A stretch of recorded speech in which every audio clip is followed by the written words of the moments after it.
Hare Krishna, Krishna Krishna, Hare Rama, Rama Rama,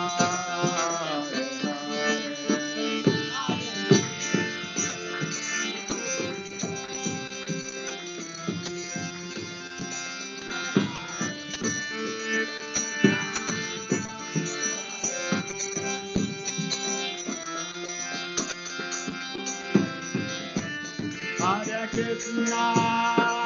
Krishna, Krishna Krishna, Hare Hare, Hare Rama, Rama Rama, Hare Hare.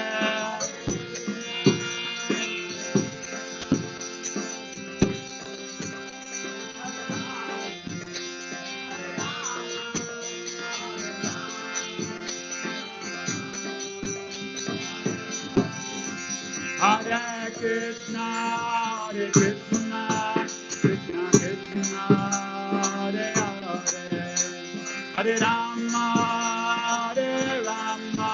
Rama Rama, Hare Hare.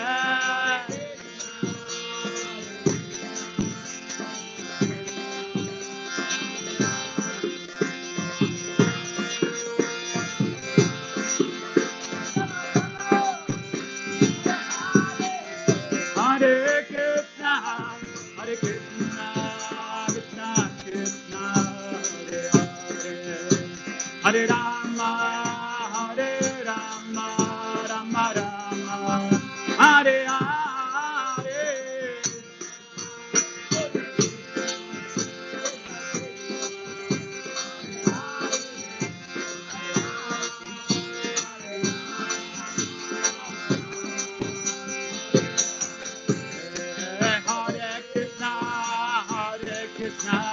Krishna Krishna, Hare Hare, Hare Rama,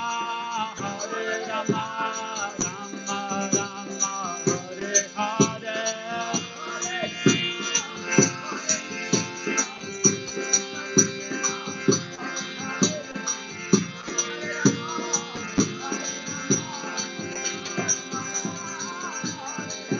Hare Krishna,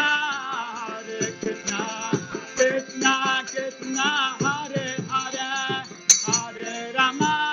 Hare Rama, Rama Rama, Hare Hare.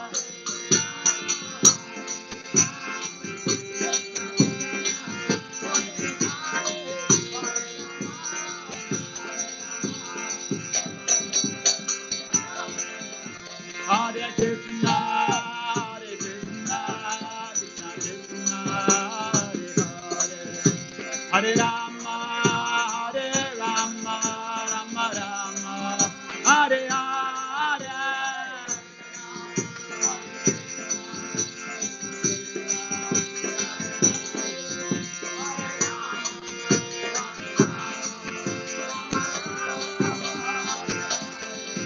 Jaya Radha Madhava Radha Madhava Radha,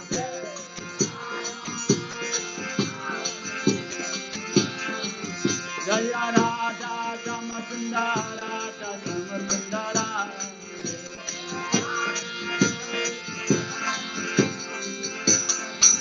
Jaya Prabhupada Prabhupada, Jaya Prabhupada.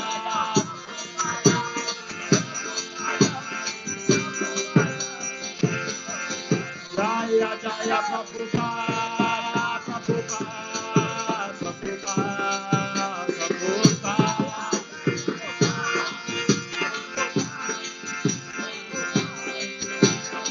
Jaya Jaya Prabhupada,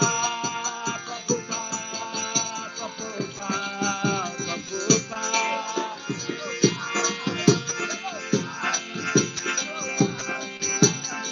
Nitya Go Hare Hare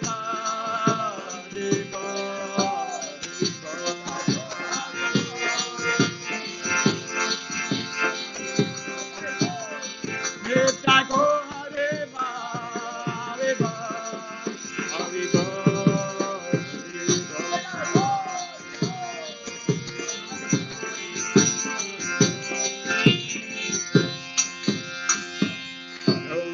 Paramahamsa Parivadikacharya Sutta Sutta Shishmari Divine Guest Abhachan Bhakti Swami Srila Prabhupada Ki Jai ISKCON Brahmachari Divine Guest Srila Prabhupada Ki Jai Yogi Srila Paramahamsa Parivadikacharya Sutta Sutta Shishmari Divine Guest Srila Bhakti Swami Srila Prabhupada Ki Jai Anand Guru Vaishnava Ki Jai Namacharya Srila Vidas Thakur Ki Jai Prince Lord Sri Krishna Chaitanya Prabhu Nityananda Shri Advaita Gadadhar Shri Sri Gaura Bhakta Ki Jai Shri Shiva Hare Krishna Gopal Shyam Radha Giri Govardhan Ki Jai Vrindavan Dham Ki Jai Navadvip Dham Ki Jai Mayapur Dham Ki Jai Gangamai Ki Jai Yamuna Mai Ki Jai Bhakti Devi Ki Jai Tulsi Devi Ki Jai Samaved Bhakta Vrinda Ki Jai Vandarajman Bhagavad Gita Ki Jai Nitai Gaur Premanande. All glories to the simple devotees. All glories to the simple devotees. All glories to the simple devotees. All glories, Shri Guru and Shri Guranga. All glories, Shri Prabhupada Ki.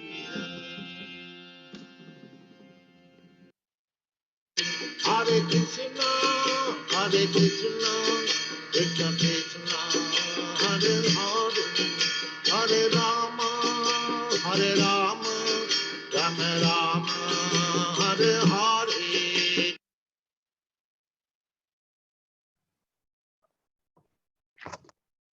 Hare Krishna and welcome to all the devotees online.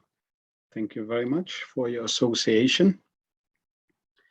We are continuing Srimad Bhagavatam, Canto 1, Chapter 7, verses 34 onwards, and not 12, 34 to 48, the son of Drona punished.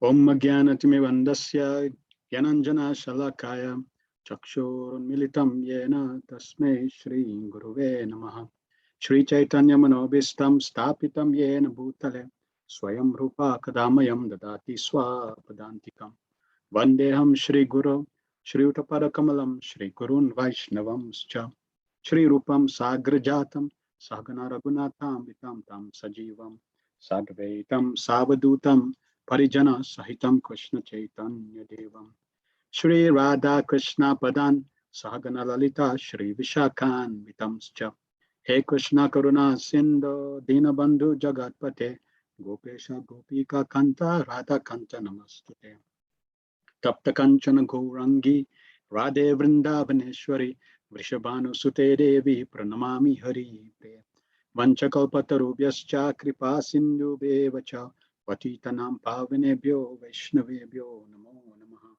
Jai Shri Krishna Chaitanya Prabhu Nityananda Shri Advaita Gadadhar Shivasari Gaura Bhakta Vrinda Hare Krishna Krishna Krishna Hare Hare Hare Rama Rama Rama Hare Hare Sarva Shastra Piyusha Sarva Vedeka Satpala Sarva Siddhanta Ratnadya Sarva Lokai Triprada Sarva Bhagavata Prana Srimad Bhagavata Prabhu Kalidvando Didaritya Sri Krishna Parivartita O Srimad Bhagavatam, O nectar churned from the ocean of all Vedic scriptures, O most prominent transcendental fruit of all the Vedas, O you are enriched with the jewels of spiritual philosophical conclusions, you who grant spiritual vision to all the people of the world, O light breath of the Vaishnava devotees, O Lord, you are the sun which has risen to dispel the darkness of Kali Yuga.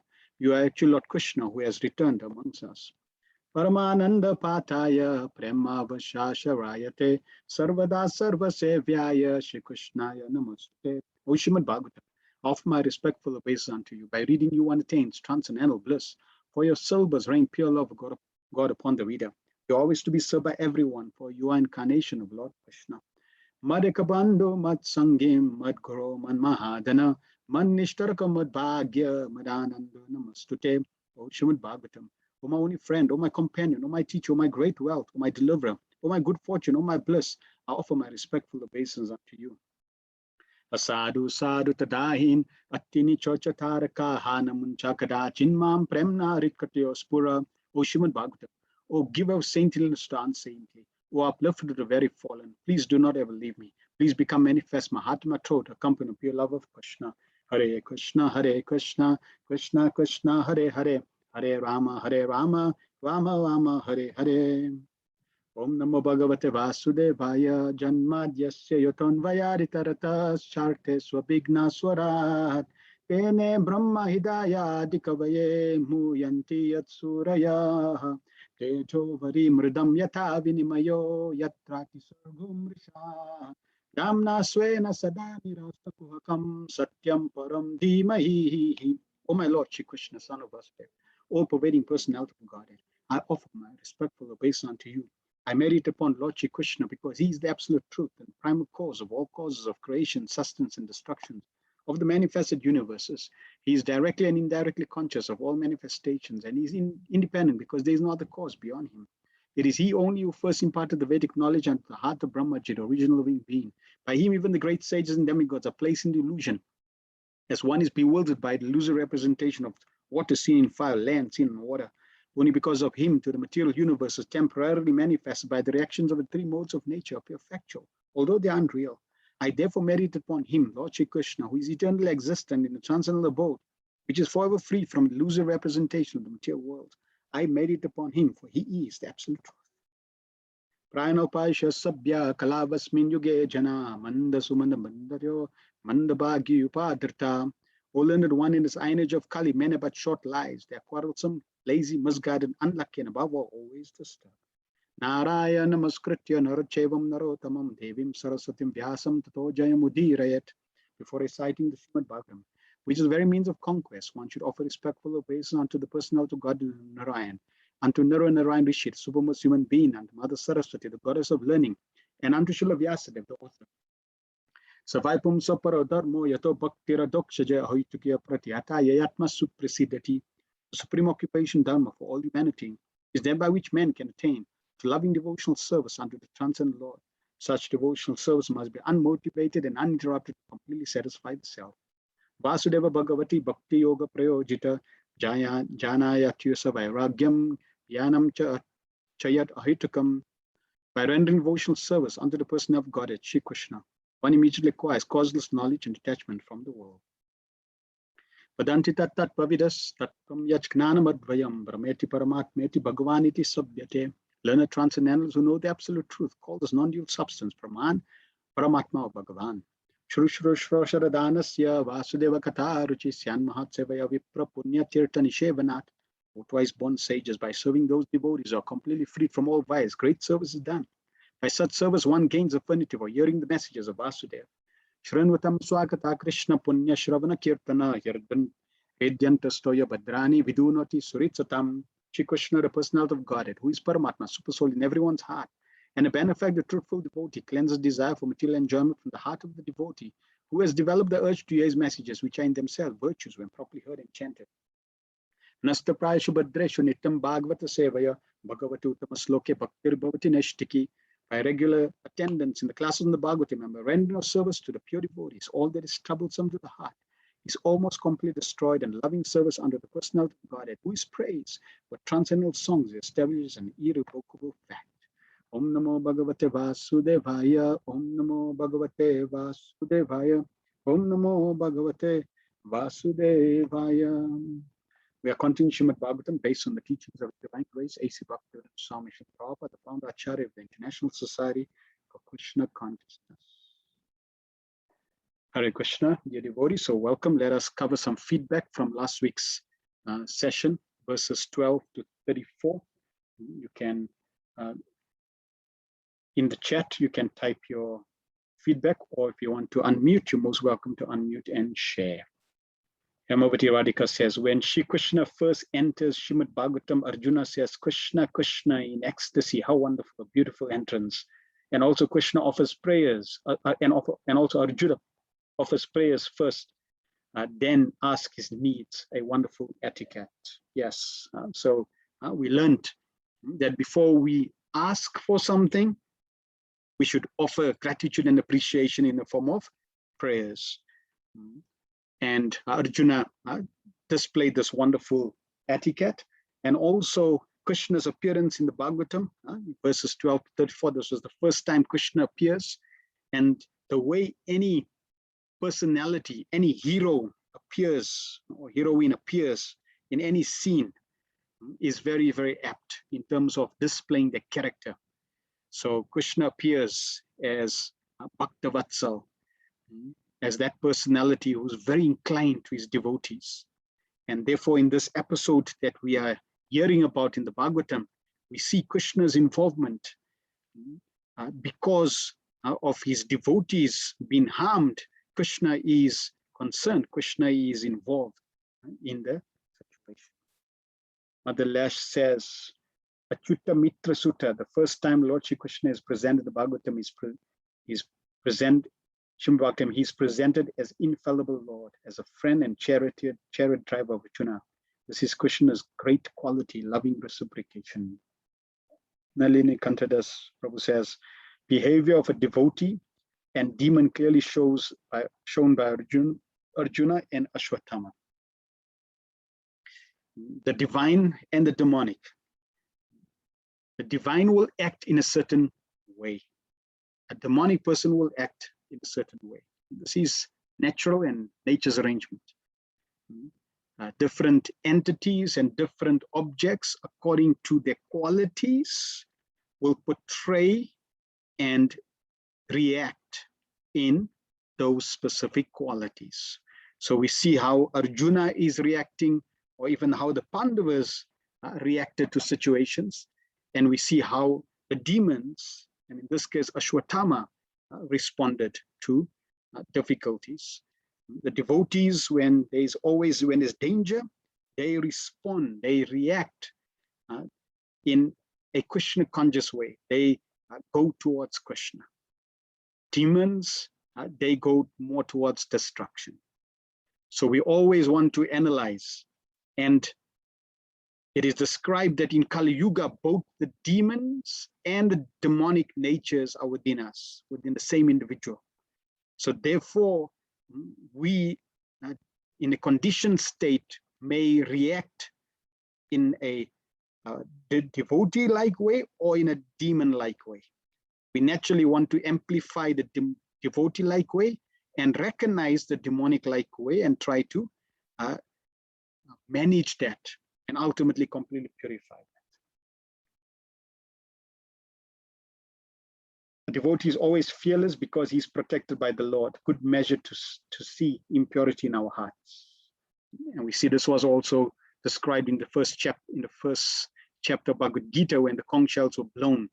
It is described Panchajanyam Rishikesha Devadatam Dhananjaya, that when Arjuna and Krishna blew their conch shells, then it shattered the hearts of the Kauravas. When there's auspiciousness, then that instills fear in those who are non-devotees. So devotees, they don't fear anything. Why? Because they've taken shelter of the lotus feet. Rasaraj Prabhu says, the world can only be destroyed by the will of the Lord and not by the whims of politicians. Yes. People may say there's going to be, the world is going to end this year, world's going to end that year, each year goes by, but the world will only end when Krishna decides. He's the master, he's the controller. The world moves by Krishna's will, not by anybody else's whim. Sukadev Goswami says, when in danger, first offer prayers, then ask for help, express gratitude. And that takes, it takes the mode of goodness and beyond. Because when in danger, especially in a conditional state, you are worried about yourself. And therefore, you're not interested in offering prayers and thank you very much. You just want help. That's the nature of conditioned self. Pure devotees, they naturally are beyond the modes. And therefore, one of the qualities of the mode of goodness is patience. In the mode of passion, people are impatient. In the mode of good ignorance, people are totally void of patience and in the reverse direction. Syamananda Prabhu says, Hare Krishna Prabhu, important to go through Srimad Bhagavatam, etc. as prescribed by Srila Prabhupada, not jump ahead. Yes. Srimad Bhagavatam is there. Every purport, every verse is there to mold our psyche, mold our intelligence, mold our heart in a direction for us to enter into the 10th canto, enter into Krishna's pastimes. in different universes, there are different Bhagavatams, and the subject matter, the content in the Bhagavatam, in different universes are different in terms of the pastime, and the information for that is relevant for the souls in that age. For us, the relevance of the Bhagavatam is what Srila Prabhupada has given, and therefore his purports are relevant to the souls at this particular time. For service, we may sometimes compromise a rule, but not for ourselves personally, ideally with some senior guidance and direction. Correct. We discussed the example of Govinda serving the Lord. Uttara Rani Devi Dasi says, trust Krishna despite with various difficulties. It is a test of our faith in him. And Hemavati Radhika says, spiritual world is our home, sweet home, and we need to go there. No enjoyment here. So there is enjoyment in the material world. The enjoyment in the material world is spreading Krishna consciousness. So for the devotees of the Lord, the spiritual world is wonderful and the material world is wonderful. In fact, the material world is so wonderful that Lord Chaitanya Mahaprabhu appears in this world to taste that rasa, that mellow, that nectar of giving Krishna consciousness. Love is wonderful. It's relishable, it's blissful. It is our constitutional relationship with Krishna. And giving, distributing that love, that is even more wonderful, more blissful, because we know it gives Krishna great pleasure. Therefore, on one hand, yes, even though there's no material enjoyment in this world, there's no real enjoyment in this world, devotees know what is the true value of this material world, in that when we engage in devotional service, Krishna consciousness, spreading Krishna consciousness, that's where the real enjoyment lies. Bhavana Prabhu says, Sri Krishna's appearance for the first time since the end of the battle of Kurukshetra, his attributes are also described in detail. 1, Almighty Personality of Godhead, no limits to his different energies, competent to instill fearlessness in the hearts of his devotees, cast away the effects of material energy, transcendental to material energy, original personality of Godhead, expand himself all over creation. No limits to his different energies, situated in eternal bliss and transcendental knowledge. A wonderful summary by Bhavana Prabhu in terms of, in relation to Krishna's appearance. As we mentioned, when a hero appears, the movie will show, his different bodily features, very powerful. He may be, involved in killing, fighting with the enemies, and the enemies are flying all around. So they're portraying his characteristics. Bhavana Prabhu encapsulated the beautiful qualities of Krishna that are mentioned in these verses. Thank you very much. Let us proceed and continue with today's sets of verses. So we're going to cover 39 to 48.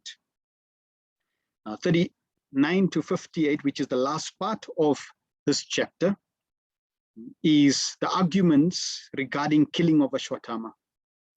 And we're going to split this in 2 sections. So we're going to cover the first section today, 35 to 48, and then we're going to cover 49 to 58 next week. And we introduced last week this perspective of moral and spiritual dilemma, that often we will be faced with situations in our life where there is a moral and spiritual dilemma. And an example of Ashwatthama is an aggressor, and an aggressor needs to be killed. At the same time, he's a Brahmana, and therefore Brahmana cannot be killed. So what do we do now? And that spiritual dilemma is what this section is addressing. At the same time, that is the storyline, and really Krishna is interested in the interaction and the loving exchange with his devotees. And now in this section, we're going to come to even another aspect in relation to the spiritual and moral dilemma.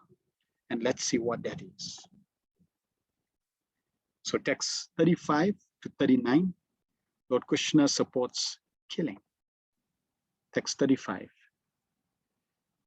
Mainam partaharsi tratum brahma bandhu iham imam jahi yosavanga shasuptam avadini shibalakan.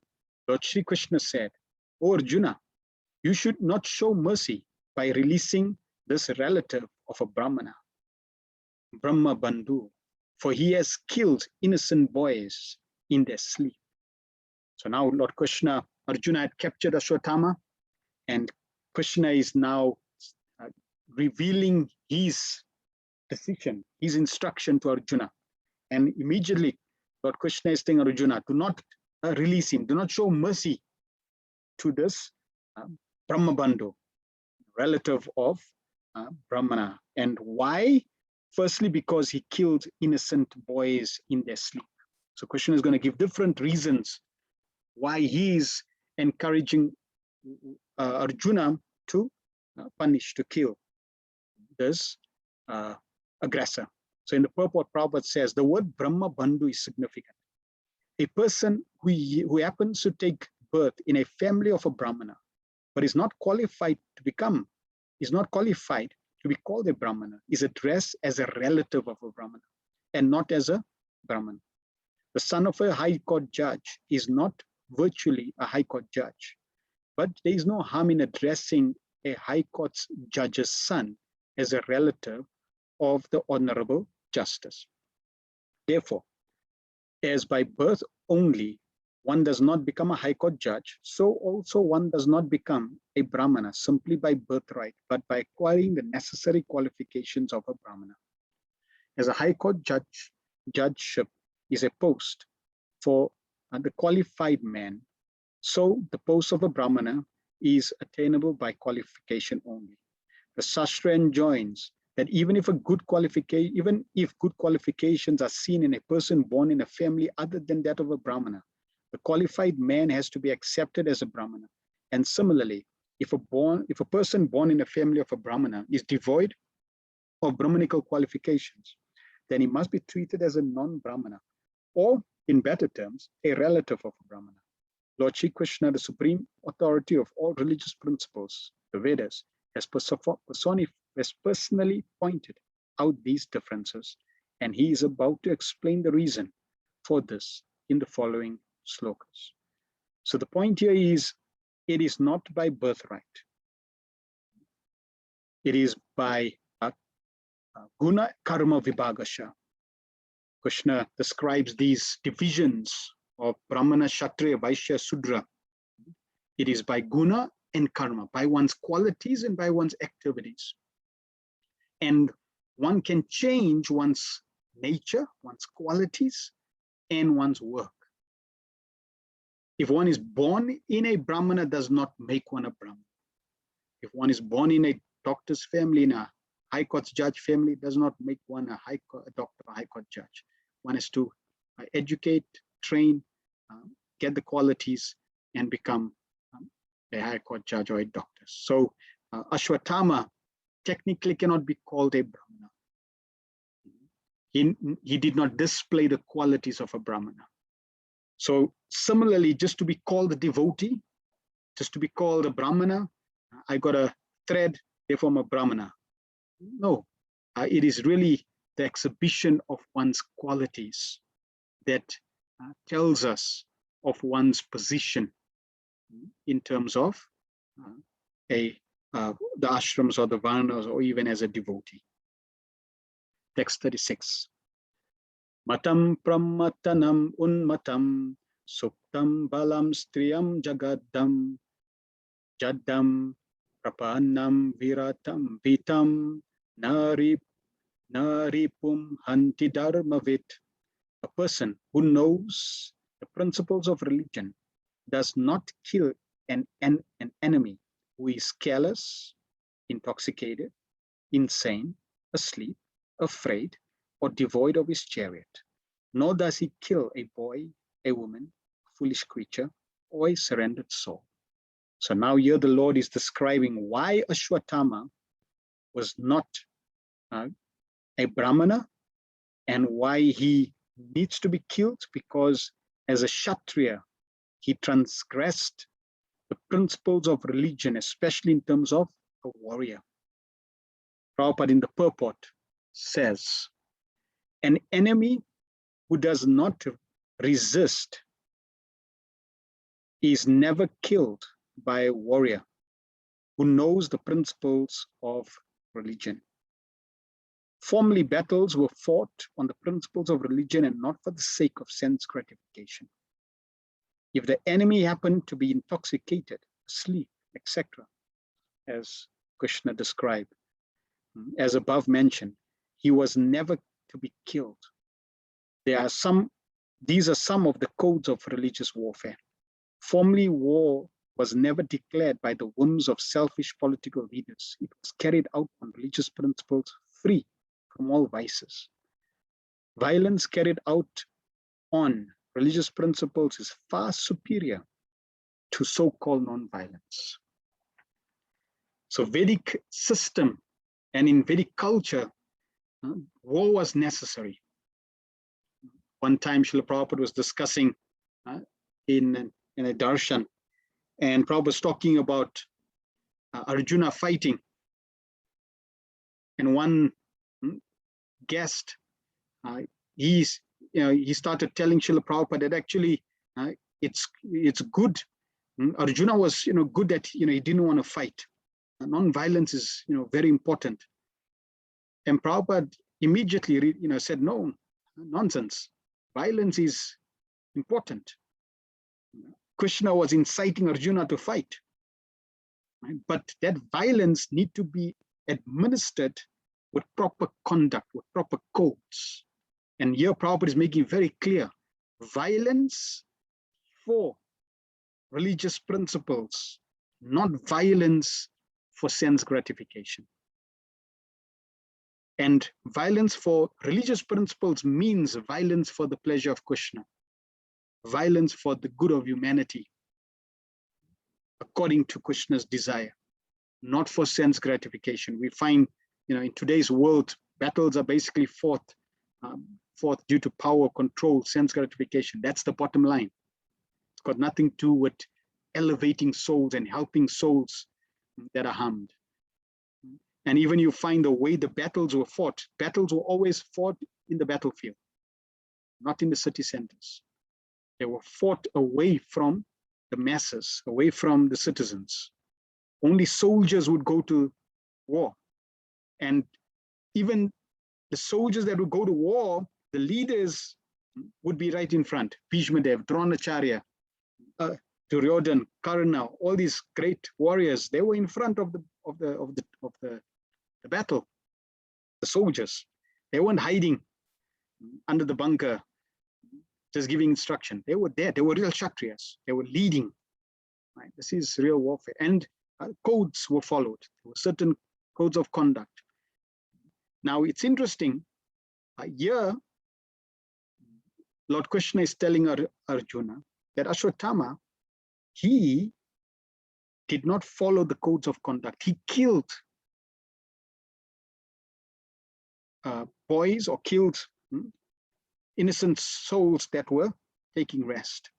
And that's against a warrior's code of conduct. A warrior has to make sure that the enemy's got the same weapon, etc. But we find during the battlefield of Kurukshetra, here's a classic example when Karna, when his chariot wheel got stuck, and then Karna gets off and is trying to get his chariot wheel unstuck from the mud, from the sand. Krishna tells Arjuna, kill. And somebody may say, oh, but hold on, they're transgressing the codes. Now, we find that in the Mahabharata, the Kauravas, they started to transgress the codes from the beginning. And because they started to break and transgress codes, just like, for example, the way Abhimanyu was killed. There were, like 8 or 9 warriors against one warrior, against the code of conduct. So they started breaking the codes of conduct. And because they started breaking the codes of conduct, Krishna also made sure that where applicable, he instructed Arjuna to not follow the code of conduct because they started breaking the codes. And here, breaking the code of conduct and following Krishna is being weighed. Arjuna already heard the Bhagavad Gita and he surrendered to Krishna. So Arjuna had a choice. Do I observe the code of conduct and not shoot or kill Karna? Or do I follow Krishna's instruction? And if you had to weigh the two, following Krishna's instruction outweighs following the code of conduct. Because Krishna's instruction is the ultimate conduct. Whereas the other one is a religious, a relative conduct in this material world. Krishna's conduct, Krishna's instruction is absolute. And if Krishna says kill, you kill. If Krishna says don't kill, you don't kill. If Krishna says follow, you follow. If Krishna says don't follow, you don't follow. According to time, place, and circumstance. Krishna's instruction is absolute. Text 37. Swapranam ha ya para prane prapush natya grihana kalam tadvadas tasya hi shreyo yadoshat yatyada puman. A cruel and wretched person who maintains his existence at the cost of others' lives deserves to be killed for his own well-being. Otherwise, he will go down by his own actions. Purport. A life for a life is just punishment for a person who cruelly and shamelessly lives at the cost of another's life. Political morality is to punish a person for a death sentence. Punish a person by a death sentence in order to save a cruel person from going to hell. That a murderer is condemned to a death sentence by the state is good for the culprit, because in his next life he will not have to suffer for his act of murder. Such a death sentence for the murderer is the lowest possible punishment offered to him. And it is said in the Smriti Shastras that men who are punished by the king on the principles of a life for a life are purified of all their sins, so much so that they may be eligible for being promoted to the planets of heaven.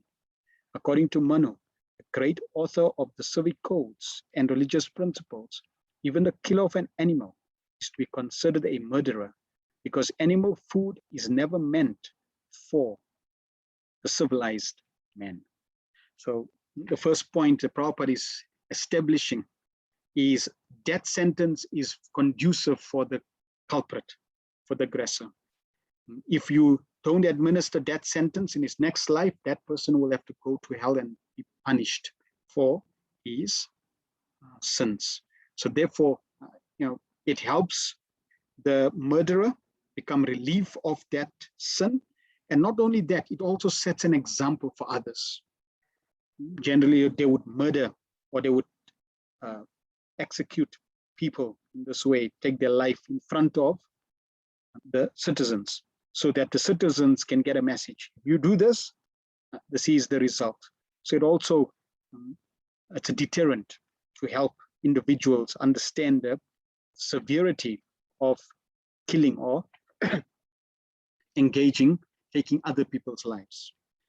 So now Prabhupada establishes that fact, and now he takes it to a different angle.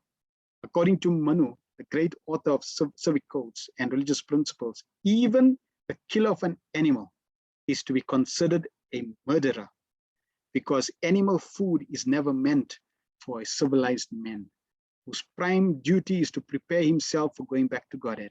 He says that in the act of killing an animal, there is a regular conspiracy by the party of sinners, and all of them are liable to be punished as murderers, exactly like a party of conspirators who kill a human being combinedly.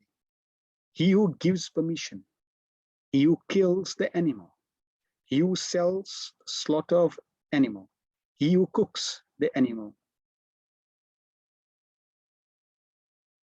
he who administers distribution of foodstuffs, and at last he who eats such cooked animal food are all murderers, and all of them are liable to be punished by the law of nature. No one can create a living being despite all advancement of material science. Therefore, no one has the right to kill a living being by one's independent whims. For the animal eater, the scriptures have sanctioned restricted animal sacrifice only, and such sanctions are there just to restrict the opening of slaughterhouses and not to encourage animal killing. The procedure under which animal sacrifice is allowed in the scriptures is good both for the animal sacrificed and the animal eater.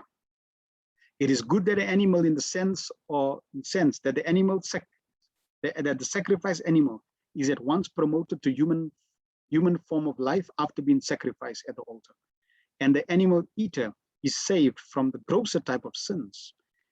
Eating meat supplied by organized slaughterhouses, which are ghastly places for breeding all kinds of material afflictions to society, country, and people in general. The material world is itself a place always full of anxiety, and by encouraging animal slaughter, the whole atmosphere becomes polluted more and more by war, pestilence, famine, and many other unwanted calamities. So scripturally, anyone involved in animal eating, generally 7 different people, whichever part you have taken in the supply chain of that animal, you get the reaction. And what's the reaction? Bhagavatam says, for every hair on the body of the animal, you have to take birth and be killed in the form of that animal. So a very entangling and very grievous reaction that one gets. So therefore, one has to be very, very careful. I had a Muslim friend, and we would discuss these topics from the Bhagavatam. So one day, in a discussion, I presented this point to him, and he was, we shared a lot of common points. So he quoted from the Quran, and he said, actually, this is also in the Quran. In the Quran, it says, not in terms of meat, but in terms of drinking wine. And in the Quran, it says, anyone who sows the seeds of grapes meant for wine, anyone who harvests the grapes, anyone who transports the grapes, anyone who sells the grapes, anyone who makes the liquor, anyone who consumes the liquor, they all get the same reaction. So similar point. It's there because it is not appropriate, not proper. And not proper because grapes are alive, animals are alive, and you have no right to take life. Just as in terms of you cannot take life. So Prabhupada went from a murderer being killed because he killed to someone who's eating meat. They also are killers, they're also murderers. And we can extend that even further through the Shri Shopanishad, where it talks about Atmaha, kill of the soul. So anyone who is not practicing spiritual life, they're also killers of souls. They're also killing themselves. And therefore that is also sinful. That is also not proper. We need to understand that restrictions given in the Vedas, as Prabhupada is describing, in the Vedic scriptures, there is restrictions on how to eat animals and when to eat. In the other traditions, in Islam, in Christianity, also there are certain restrictions. Those restrictions are meant, as Prabhupada says, not to promote slaughterhouses, but really it's a restriction to say there shouldn't be slaughterhouses. This is how you should eat, because for those that are still conditioned, if you eat in this way, then even the animals and those who eat those animals under those sacrifices, they get the benefit. So the Vedas are there for all types of beings, for those in a mode of ignorance, for those in a mode of passion, and for those in a mode of goodness. And for every type of conditioned soul, the Vedas are giving appropriate relative instructions for them to advance and evolve to higher and higher levels of consciousness. Text 38. Pratishrutam cha bhavatam panchalyai shrin bato mama aharish yeshirastasya yaste mani niputraha. Furthermore, I have personally heard you promise Draupadi that you would bring forth the head of the killer of her sons. Lord Krishna is reminding Arjuna, you also promised that you're going to bring the head so that Draupadi can stand on the head of the aggressor. So in this way, the Lord is instructing Arjuna to kill Ashwatthama. Text 39. Tad aso vadyatam papa atatayatma panduha bhartuscha vipriyambira kritavan kula pamsana.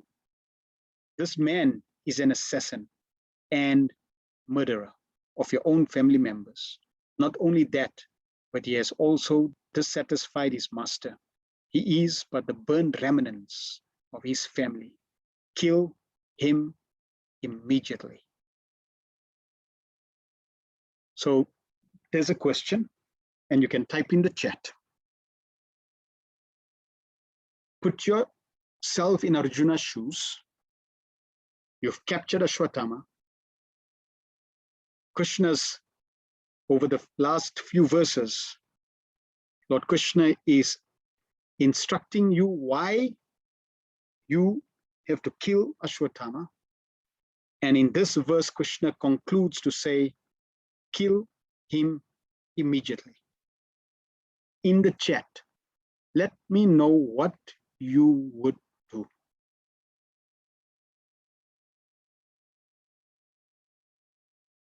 At this point in time. If you were in Arjuna's shoes.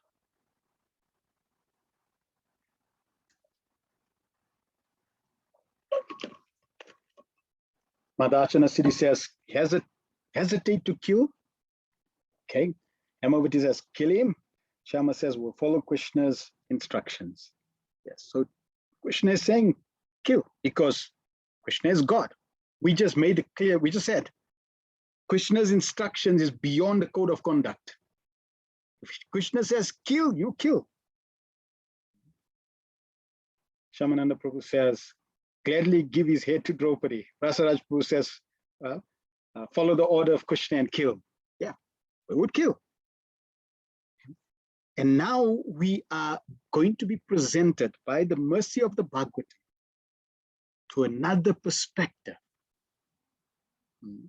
in the dealings with Krishna and his devotees, with the guru and disciple, and even with advanced devotees.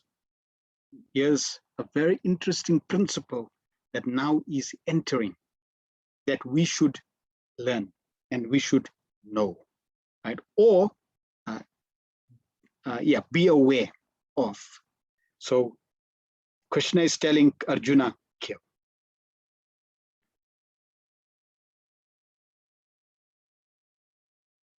Let's just see.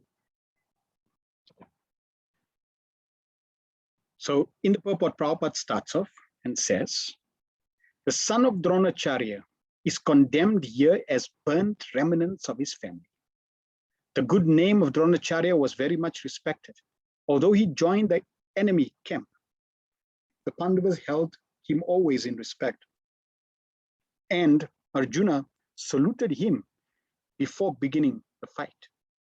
There was nothing wrong in that way, but the son of Dronacharya degraded himself by committing acts which are never done by the Dvijas or the twice born higher castes. Ashwatthama, the son of Dronacharya, committed murder by killing the 5 sleeping sons of Draupadi, by which he dissatisfied his master Duryodhana, who never approved of the heinous act of killing the 5 sleeping sons of Pandavas. This means that Ashwatthama became an assaulter of Arjuna's own family members, and thus he was liable to be punished by him. In the Shastra, he who attacks without notice, or kills from behind, or sets fire to another's house, or kidnaps one's wife, is condemned to death. Therefore, killing those individuals is not a sinful reaction. Krishna reminded Arjuna of these facts so that he might take notice of them and do the needful. So Krishna reminded Arjuna of the facts. Arjuna, this is the culprit. This is what all the codes that he transgressed. This is your promise. Now, do the needful. So what's interesting is, and it's going to come up in the next verses, next purport, Prabhupada will also bring this up. Krishna is not instructing Arjuna to kill. Krishna is saying and telling Arjuna to kill, but the intention is different. So we have been introduced to this concept of intention and action or request. There is the inner intention and there is the verbal instruction.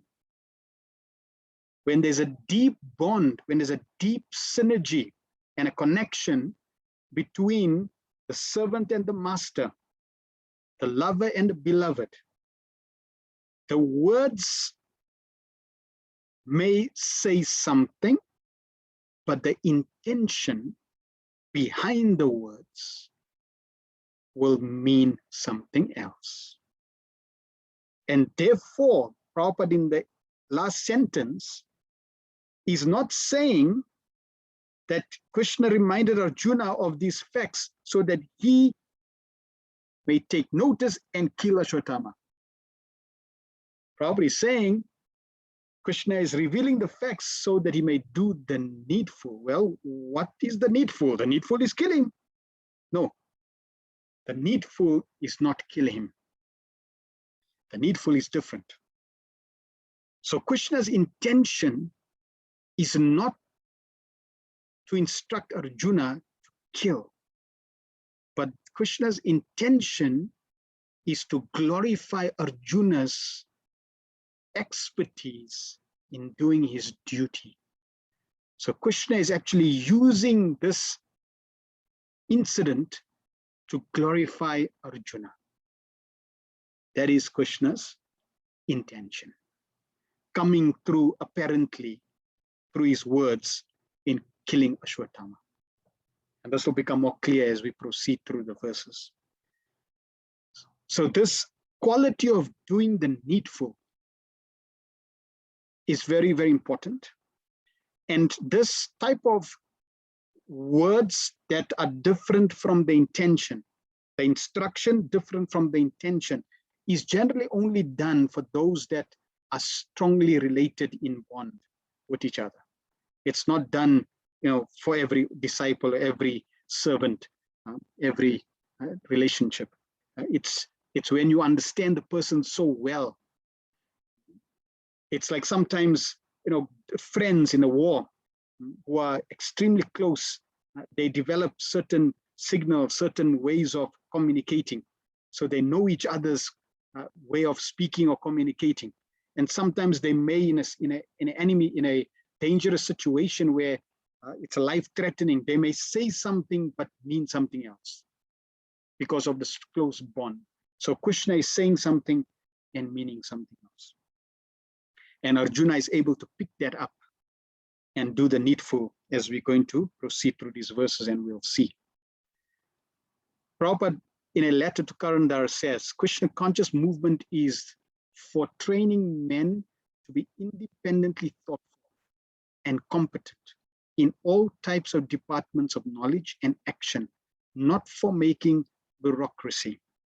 Meaning, Prabhupada has set up Krishna conscious movement to train independently thoughtful and competent devotees. We should be able to be thoughtful. We should be able to be, we should be thinking independently in terms of the knowledge that we have or knowledge that we receive in terms of the situation, and not just be in a situation where we want to be, let's say we have to be told what to do.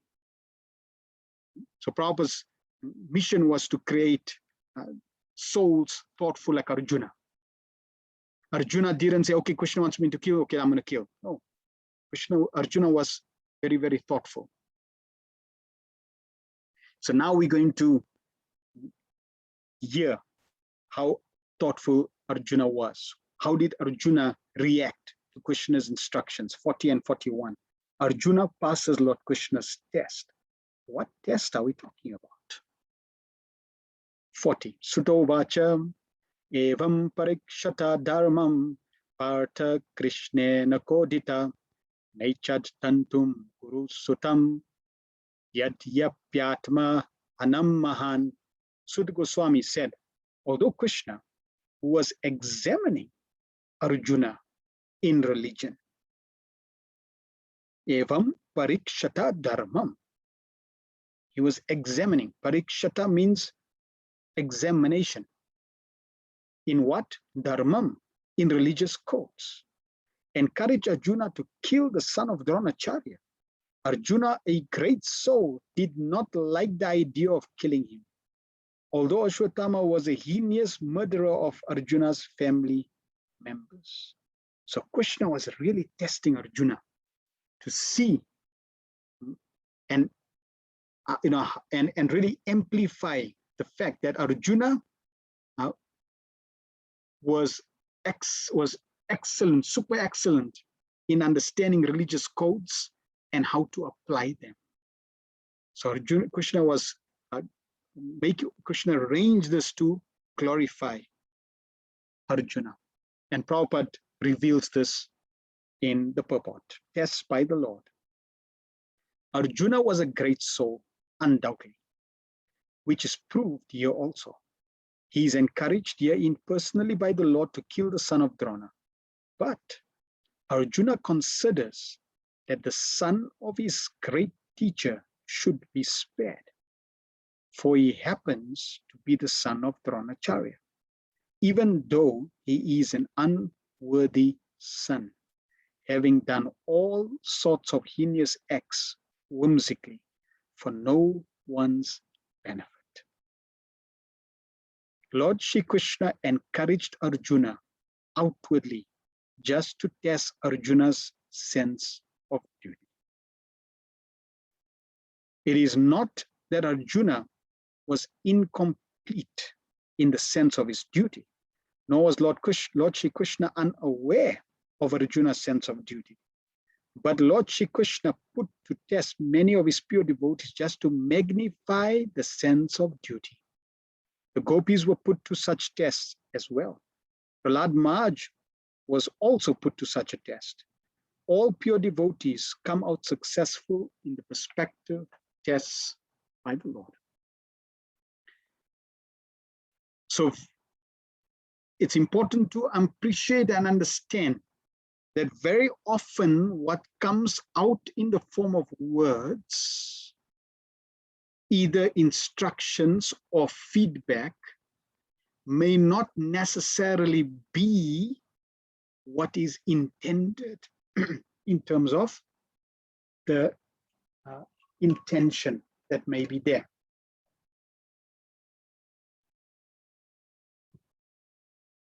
Here, Lord Krishna is saying something, implying something else.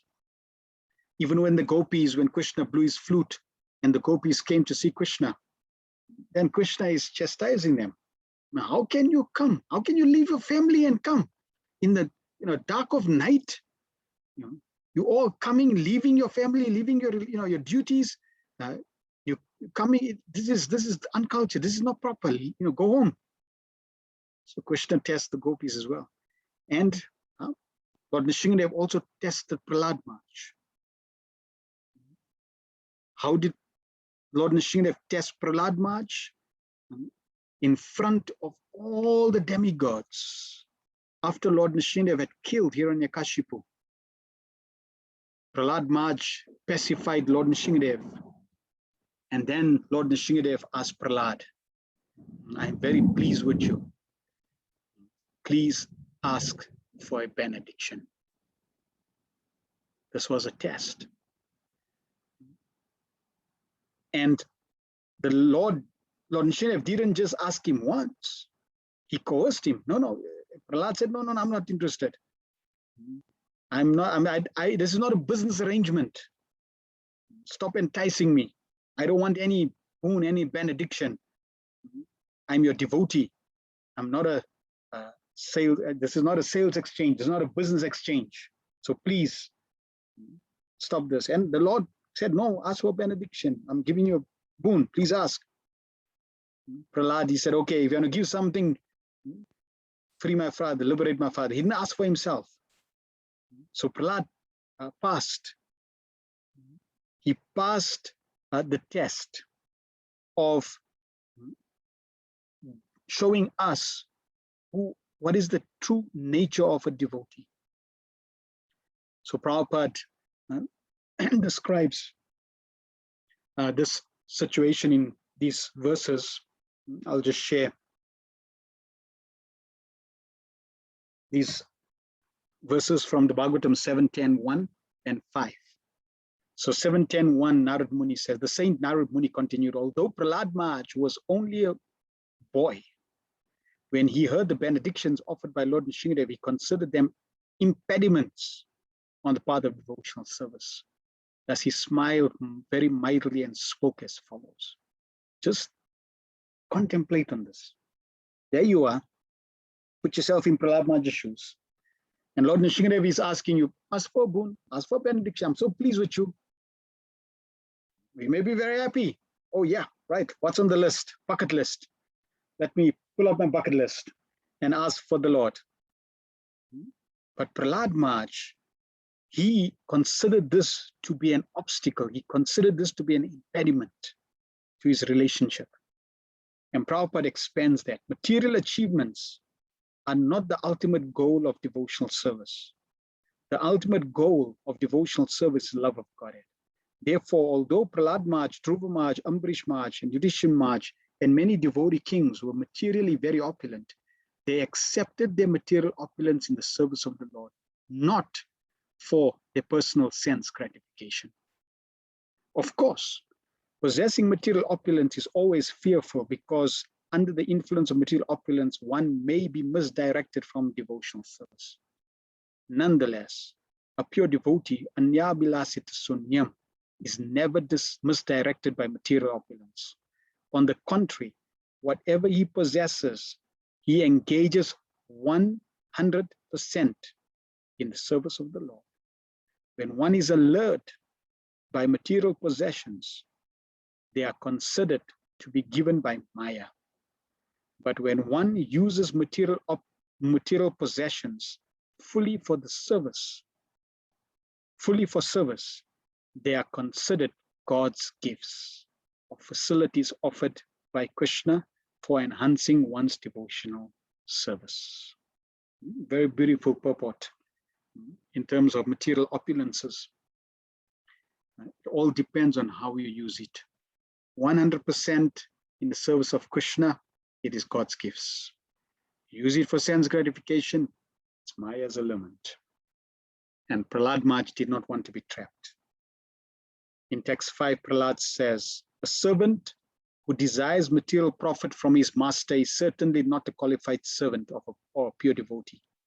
Similarly, a master who bestows benedictions upon his servant because of a desire to maintain a prestigious position as master is also not a pure master. He's telling Lord Nrsimhadev that. You're not being a good master if you do this. The Lord is the purport Prabhupada says, the Lord is the pure master and the supreme master, whereas an unalloyed devotee with no material motives is the pure servant. One who has materialistic motivations cannot become a servant, and one who unnecessarily bestows benedictions upon his servant to keep his own prestigious position is not a real master. Text 41. Atopetya sibiram govinda priya sarati nya veda yat tam priyayai so chantya atma janhatam. After reaching his own camp, Arjuna, along with his dear friend and charioteer, Sri Krishna, entrusted the murderer unto his dear wife, who was lamenting for her murdered sons. So Arjuna did not kill Ashwatthama. He brought Ashwatthama in front of Draupadi. Prabhupada in the purport says, the transcendental relationship of Arjuna with Krishna is of dearmost friendship. In the Bhagavad Gita, the Lord himself has claimed Arjuna as his dearmost friend. Every living being, you and I, is thus related with the Supreme Lord by some sort of affectionate relation, either as servant, or as a friend, or as a parent, or as an object of conjugal love. Everyone thus can enjoy the company of the Lord in the spiritual realm if he or she at all desires and sincerely tries for it by the process of bhakti yoga. So we all have this beautiful, wonderful, loving relationship with Krishna, be it of a servant, a friend, a parent, a conjugal lover. And it's available. As Prabhupada says, it can be renovated, can be revived if we desire it. Okay? As we mentioned, our progress in spiritual life is based on desire. What you desire, you get. Because when you desire, you attract that. So without desire to get this relationship renovated, revived, resuscitated, it's not going to be possible. So desire is key. And we need to solidify the desire. We need to really establish this desire soundly and strongly. Once we have a strong desire, that's the first part of the key of the solution. First key to the solution. The second is sincerely tries for it. And we mentioned that sincerity of effort is really in applying the process of bhakti yoga, but the revival of that relationship, that revival of that love is descending. It's based on Krishna's mercy. The effort is there to reveal to Krishna of one's desire and of one's seriousness. The outcome is up to Krishna. Just like you may be in love with someone, and you may reveal to that person that I'm in love with you, can we get married? Can we have a relationship? It's purely up to the other individual to say yes or no and to establish that relationship. So similarly, we revealing our intention, our deep intention through our external activities of Krishna consciousness to the Lord. And we also revealing that it's not a whimsical desire. It's not a temporary desire. It's not it's not like I'm not flirting with Krishna. It's not just I've, got this desire to flirt with Krishna and therefore, Krishna, let's, have this relationship. No. That desire will clearly indicate to Krishna that this is not just a moment's desire, but a very deep desire to reestablish and have that eternal relationship with Krishna. So Arjuna brings Ashwatthama to Draupadi. And now let's see Draupadi, how does she respond? Her 5 sons were mercilessly killed. Her innocent children were sleeping, were killed mercilessly in the camp by a powerful warrior. Instead of challenging the Pandavas and showing his heroic, powerful warriorship, he acted in this merciless way. How did she respond? How would ordinary people respond? And how did Draupadi respond? 42. Tataritam pashuvat pashabadam avan mukham karma jugupsitenam niriksha Krishna pakritam guru sutam vama swabhava kripaya nanamacham. Srila Goswami said, Draupadi then saw Ashwatthama, who was bound with ropes like an animal and silent for having enacted the most inglorious murder. Due to her female nature and due to her being naturally good and well behaved, she showed him due respect as a Brahmana. So she was not revengeful.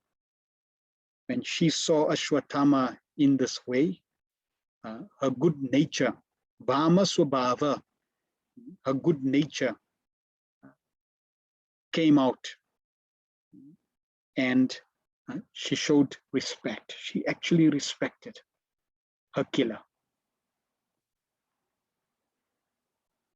Discriminatory power, Prabhupada writes in the purport. Ashwatthama was condemned by the Lord himself, and he was treated by Arjuna just like a culprit, not like the son of Brahmana or a teacher. But when he was brought before Srimati Draupadi, she, although be grieved for the murder of her sons, and although the murderer was present before her, could not withdraw the due respect generally offered to a Brahmana or to the son of a Brahmana. This is due to her mild nature as a woman. Women as a class are no better than boys, and therefore they have no discriminatory power like that of a man. So before one reacts to the statements, oh, how can Prabhupada say, we like children? Take a deep breath. Prabhupada will also clarify that at the bottom. So Prabhupada's point here is that boys, they would generally react very emotionally, and women would allow their emotions more to take charge of a situation than their discriminatory power. The statement, men from Mars, women from Z, they say women from men from Mars and women from Venus, different natures. So women have a certain nature. Ashwatthama proved himself to be an unworthy son of Dronacharya. Sorry, let me complete that sentence. Women as a class are no better than boys, and therefore they have no distinct power like that of men. Ashwatthama proved himself to be an unworthy son of Dronacharya or of a Brahmana, and for this reason he was condemned by the greatest authority, Lord Krishna, and yet a mild woman, greatest authority, Lord Sri Krishna, and yet as a mild woman could not withdraw her natural courtesy for a Brahmana. So this quality is a glorious quality. Even to date, even Hindu family, a woman shows proper respect to a Brahmana caste, however fallen and heinous a Brahmana bandhu may be. But men have begun to protest against the Brahma Bandhus who are born in families of good Brahmanas, but by actions are less than Sudras. The specific words used in this sloka are Vama Swabhava, mild and gentle by nature. A good man or woman accepts anything very easily, but a man of average intelligence does not do so. So here Prabhupada is also saying that a good man and woman accepts anything very easily, which means even men can have this emotional side, right? It's not only exclusive to women.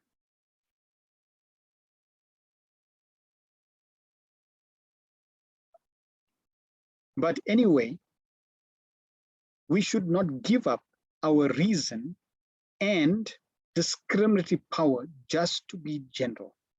So this is, Prabhupada is now warning us that we, both men and women, may have this nature that we accept, anything very easily, and we can forgive, we can be kind even to those who are very aggressors. On one hand, that's a good quality. On the other hand, Prabhupada is saying that we should have some discriminatory power against being gentle. Why? And now Prabhupada qualifies and will tell us why. Right? But anyway, we should not give up our reason and discriminatory power just to be gentle. One must have good discriminatory power to judge a thing on its merit. We should not follow the mild nature of women and thereby accept that which is not genuine. Ashvatama may be respected by a good-natured woman, but that does not mean that he is as good as a genuine Brahmana. So there has to be this discriminatory power. And the discriminatory power is there so that in different situations, we are able to discriminate and understand what's proper and what's improper. We are able to do the needful and we're able to do what's conducive for everyone. Prabhupada mentions one of the purports that if you let Ashwatthama free, because Draupadi is saying, respect him and let him free, then he may cause further harm to innocent souls. Right? Therefore, justice needs to be served. So that's why the discriminatory power has to be there. At the same time, in some situations, the intention of the act that may be a grievous act, aggressor's act, but the intention may have been different. The situation that inspired or that allowed that act to be performed may be one thing and the intention may be different. And therefore, again, with discriminatory power, somebody would be able to gauge that and understand that and then apply appropriate decision. So therefore, we should never lose our discriminatory ability over emotion. Right? We should, the emotion must be there. The emotion should be there, but at the same time, verify and justified with discriminatory power. So discrimination means you're able to gauge right from wrong. You're able to understand your limits, etc., and make appropriate decision based of using your intelligence. Here's two examples. Amoga Prabhu says, I had a lot of carrot halwa and slept for a long time.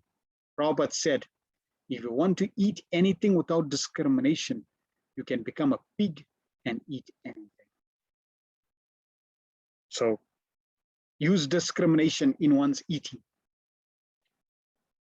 Akuti, I was the person in charge of the lady who put salt in Arcana-mitra.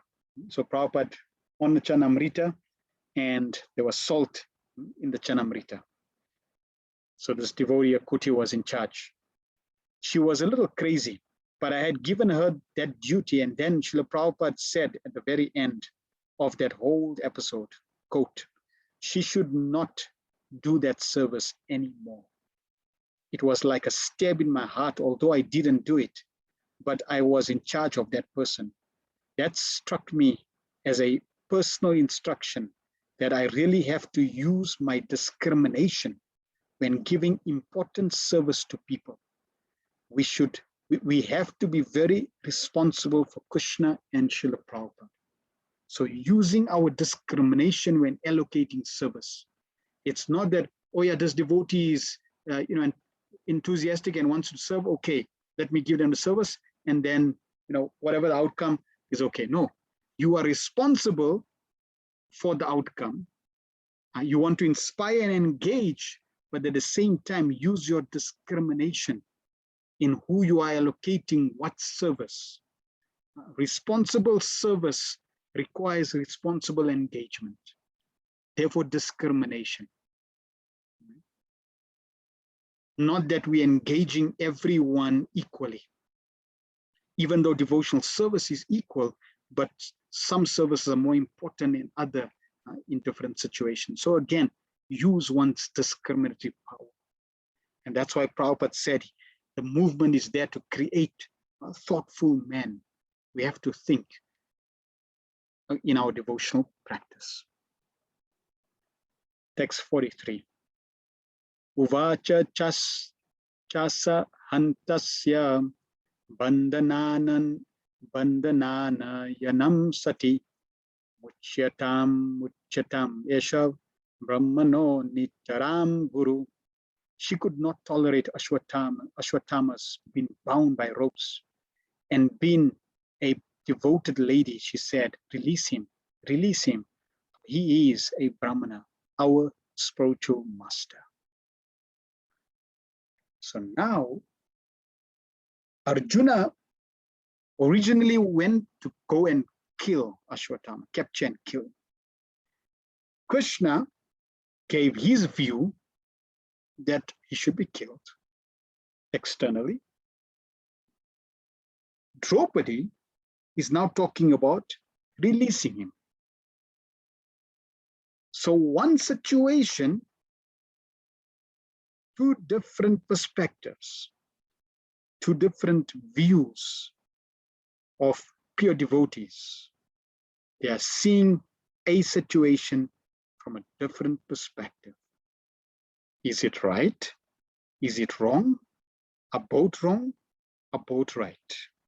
So now we are presented with another theme in the Bhagavatam. So Draupadi is now giving, in these different verses that we are now covering, she's giving different reasons why we should release Ashwatthama. Lord Krishna gave his reasons, Draupadi is now giving her reason. One reason is religiousness, dharmyam. He is a Brahmana. As soon as Ashwatthama was brought before Draupadi, she thought it intolerable that a Brahmana should be arrested like a culprit and brought before her in that condition, especially when that Brahmana happened to be a teacher's son. Arjuna arrested Ashwatthama, knowing perfectly well that he was the son of Dronacharya. Krishna also knew him to be so, but both of them condemned the murderer without consideration of his being the son of a Brahmana. According to the revealed scriptures, a teacher or a spiritual master is liable to be rejected if he proves himself unworthy of the position of a guru or spiritual master. A guru is called also an acharya, or person who has personally assimilated all the essence of Shastra and has helped his disciple to adopt the ways. Ashwatthama failed to discharge the duties of a Brahmana or a teacher, and therefore he was liable to be rejected from the exalted position of a Brahmana. So to reject an acharya, to reject a teacher, to reject a guru, if they deviate, that is scriptural. On this consideration, both Lord Sri Krishna and Arjuna were right in condemning Ashwatthama. But to a good lady like Draupadi, the matter was considered not from the angle of Shastric vision, but as a matter of custom. By custom, Ashwatthama was offered the same respect as offered to his father. It was so because generally the people accept the son of a Brahmana as a real Brahmana by sentiment only. Factually, the matter is different. A Brahmana is accepted on the merit of qualification and not on the merit of simply being the son of a Brahmana. But in spite of this, Draupadi desired that Ashvatama be at once released, and it was all the same a good sentiment for her. This means that a devotee of the Lord can tolerate all sorts of tribulations personally, but still such devotees are never unkind to others, even to the enemy. These are the characteristics of one who is a pure devotee of the Lord. So note, we are seeing the situation from different angles, different perspectives. Right? From Draupadi's perspective, she's seeing it from a custom perspective. That in a custom that we live by is somebody connected to a Brahmana, a son of a Brahmana, is also a real Brahmana. And therefore they're giving that person also the same sentiments, the same respect offered to a Brahmana. And that good sentiments are coming out in this way. Prabhupada is looking at it from a different perspective to say that's also a quality of a devotee, that someone may harm a devotee, but the devotee will never see that person as an enemy. Ajata Shatru. Yudhishthira March Parikshit, they are called Ajata Shatru. For that person who's, for the enemy is never born. They're great souls. Enemies are never born for these great souls. So if someone harms you, it's not a question of revenging. For devotees don't revenge. Devotees don't have this trait or quality of revenge. An eye for an eye makes everybody blind. That's not the culture of pure devotees. Pure devotees are able to tolerate any inconvenience to them. Naturally, they will not tolerate any inconvenience to other devotees. But personally, they would see, they won't see them as enemies, and they won't retaliate as enemies. Text 44. Sarahasyo danurveda sa vishargo vashamyama astragrama cha bhavata shito yad anugrahat. It was by Dronacharya's mercy that you learned the military art of throwing arrows and the confidential arts of controlling weapons. So now she's giving the reason of justice. And Nyayam, Prabhupada in the purport says, Dhanurved, the military science, was taught by Dronacharya with all its confidential secrets of throwing and controlling by Vedic hymns. Gross material science is dependent on material weapons, but finer than that is the art of throwing arrows saturated with Vedic hymns, which act more effectively than gross material weapons like machine guns and atomic bombs. The control is by Vedic mantras or transcendental science of sound. It is said in the Ramayana that Dashrath, the father of Lord Ram, used to control arrows by sound only. He could pierce his target with his arrow by only hearing the sound without seeing the object. So this is the finer military science than that of gross material military weapons used nowadays. Arjuna was taught all this, and therefore Draupadi wished that Arjuna feel obliged to Acharya Drona for all these benefits. And in the absence of Dronacharya, his son was his representative. That was the opinion of the good lady Draupadi. It may be argued why Dronacharya, rigid Brahmana, should be a teacher in military science, but the reply is that the Brahmana should become a teacher, regardless of what his department of knowledge is. A learned Brahmana should become a teacher, a priest, and a recipient of charity. A bona fide Brahmana is authorized to accept such professions. So Draupadi is reminding Arjuna that he's your martial teacher. He taught you the science. And in fact, Dronacharya taught all the sciences in terms of warfare to Arjuna. Even in this situation, the Brahmastra, how to release the Brahmastra and retract the Brahmastra, was taught by Dronacharya to Arjuna. It is described after this incident where Dronacharya tests the Pandavas and the Kauravas. And Arjuna excelled as the student who only noticed the bird's eye, because Dronacharya asked everyone to focus on the bird, on the eye of the bird. And when Dronacharya asked the rest of the Pandavas and even the Kauravas, what do you see? And they said, well, we see the trees, we see the sky, we see the wings, we see the head, we see the eye. Next, one by one, each one could see so many things and they will not focus. But when he asked Arjuna, what do you see? Eye of the bird. What else do you see? Eye of the bird. Do you see anything else? Nope, I only see the eye of the bird. You can shoot. So Arjuna was focused. That's a lesson we can learn. If we're not focused, we cannot achieve the desired goal, especially in Krishna consciousness. We need to be focused. So after this incident, what happened was Dronacharya went to bathe in the river. And as he was bathing in the river, a crocodile came to attack. And Dronacharya could easily counteract the crocodile. But he took the opportunity to test his disciples. So he started to scream, help, help. And all the Kauravas and the Pandavas, excluding Arjuna, they all froze. They didn't know what to do in the situation. Arjuna very quickly took his bow and arrow, shot 5 arrows and stopped the crocodile. And Dronacharya was so happy. He came out of the river and he was so pleased with Arjuna and he said, I bless you. And thank you for reacting so effectively, efficiently. And therefore, in reciprocation, I'm going to teach you the Brahmastra, how to release and how to retract the Brahmastra. So Draupadi is reminding Arjuna that he's your guru. And therefore, the son represents the father. You have to still be grateful and you cannot kill him. Text 45.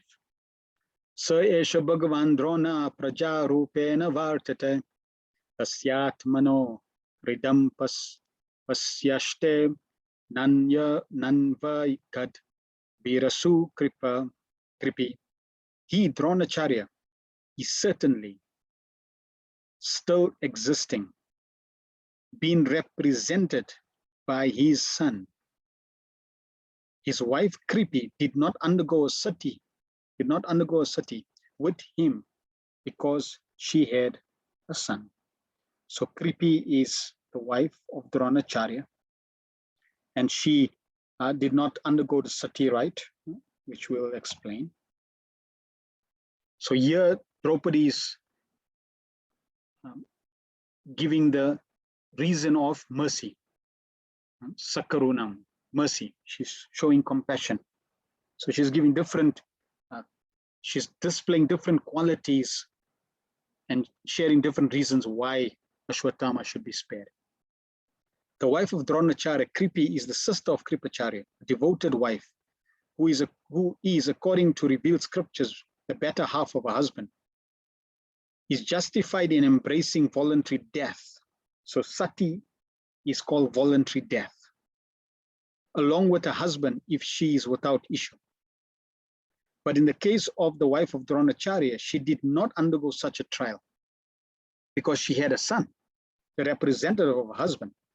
A widow is a widow only in name if there is a son of a husband existing. So in either case, Ashwatthama was the representative of Dronacharya, and therefore killing Ashwatthama would be killing Dronacharya. That was the argument of Draupadi against the killing of Ashwatthama. So we can see that Draupadi is giving very, very valid reasons why Ashwatthama should not be killed. And here the sati rite is there in scripture. The husband would perform, like here in this picture, Dhritarashtra was performing austerities. and Astanga Yoga. Gandhari, the wife of Dhritarashtra, was serving him and serving his needs. She was not practicing the process of Astanga Yoga, or whatever the process was during different ages. But when the husband leaves this world, then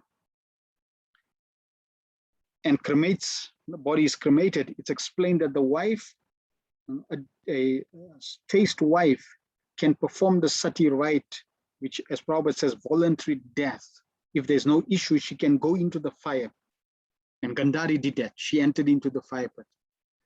She does not feel the fire, the heat of the fire, because the separation from her husband, the fire of separation from her husband, is even more intense than the flames of the fire. So this was generally the system. And wherever the husband's destined to go, the wife gets the same destination without following the process. So this is how the sati rite was there. As time passed, in India, they would force wives to go into the fire. Prabhupada makes it very clear, it's a voluntary death. It's not forced. But in India, they started forcing. Husband died, they send a wife, they pushed the wife into the fire. And eventually they stopped it. So right now in India, I think it's illegal to do this. But that was the system.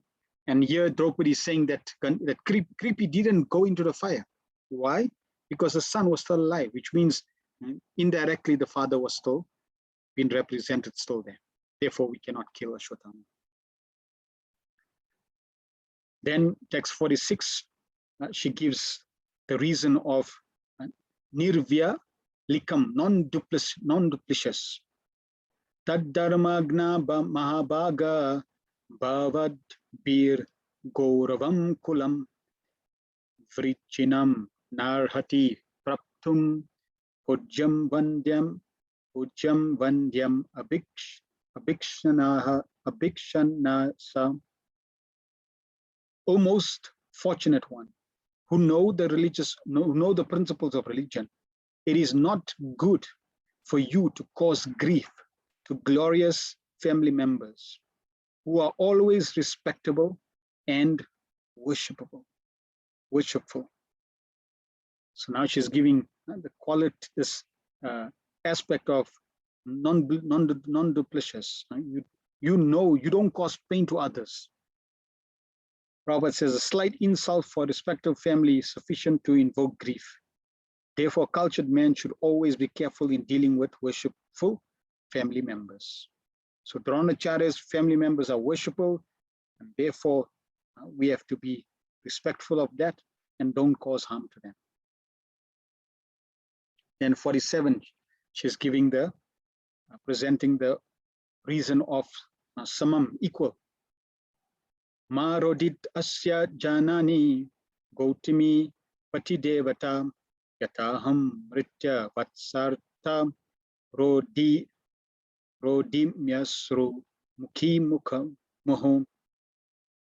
My Lord, do not make the wife of Dronacharya cry like me. I am aggrieved for the death of my sons. She need not cry constantly like me. Prabhupada says in the purport, some sympathetic good lady as she was, Srimati Draupadi did not want to put the wife of Dronacharya in the same position of childlessness, both from the point of motherly feelings and from the respectable position held by the wife of Dronacharya. So such an exemplary quality and qualities of Draupadi, that even though she was born of fire, she was a Kshatrani. She was no ordinary lady.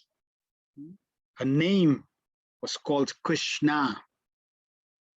Krishna is the Supreme Personality of Godhead. Krishna is Draupadi, another name of Draupadi.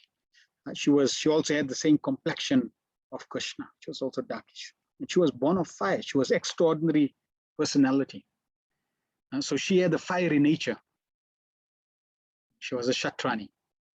And yet, even with that spirit of being fiery, being Kshatrani, she did not want, she felt for Kripi. This is an exalted quality. That the pain she was feeling, she did not feel revengeful, and the pain that she was feeling, she did not want that pain to be experienced by Kripi. So this really reveals her exalted position. Text 48. Now she's obviously giving the final quality of being glorious, Mahat. Yei kopitam brahmakulam rajanyer ajitamavi tatkulam prada hatyusham sanu bandham sucharpitam. If the kingly administrative order, being unrestricted in sense control, offends the Brahmana order and enrages them, then the fire of that rage burns up the whole body of the royal family and brings grief upon them all. Prabhupada in the purport says, the Brahmana order of society or the spiritually advanced caste or community and the members of such highly elevated families were always held in great esteem by others. Subordinate castes, namely the administrative kingly order and mercantile orders and the laborers. So the Brahmana society are respected, and therefore we should respect them. If we don't respect them, there will be harm caused not only to the individuals who disrespect them, but even the whole kingdom. And we see that so true with pure devotees. In Chaitanya Charitamrita, we find so many examples of people offending great devotees. And when they offend great devotees, they suffer, and even the whole village suffers just because of offending the pure devotee of the Lord. So she is now giving this last reason that because of that, do not harm Ashwatthama. Let him go free.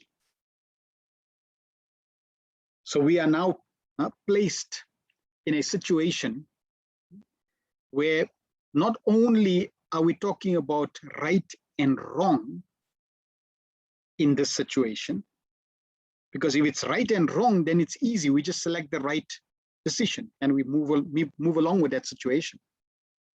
But we have a confrontation where we have two opinions. One opinion, which Krishna is telling Arjuna to kill, and the other opinion of Draupadi not to kill. And next week, we're going to hear what the rest of the Pandavas think, and then we're going to hear how is Arjuna going to dutifully address that. Because these two are opposing. This confrontation is opposing. Kill and don't kill. How can you achieve both? It's like saying, leave the room. Everybody leave the room. No one leave the room. Everybody out immediately, leave the room. Nobody leaves, everybody stay. How can you achieve both? You either leave the room or you stay. You either kill or you don't kill. So it's a confrontation of two opinions in a situation. Usually, we have issues in situations where somebody may advise on something which is wrong, and you know what's right, and therefore you can weigh that and you can do what's right. But here we are presented with a situation where both sides are devotees. In this case, the Lord and there are devotees that's going to side with the Lord, and there are devotees that's going to side with Draupadi of not killing. So you can have a situation, a confrontational situation where devotees have two opinions and both can be right. We find in the example of Prabhupada. When Prabhupada, during his final pastimes, Prabhupada said, take me on Govardhan Parikram. And two sets of devotees, one was ready to, due to their love for Srila Prabhupada, ready to fulfill Prabhupada's last instruction. And another group of devotees, due to their love of Srila Prabhupada, were thinking, no, this is going to be harmful to Prabhupada. We don't want to follow that instruction. Both were correct. Prabhupada put them in this confrontational situation, firstly to illustrate the fact that there can be a situation where both parties are correct, according to their love and perspective in service to Guru and Krishna. And instead of creating camps or breaking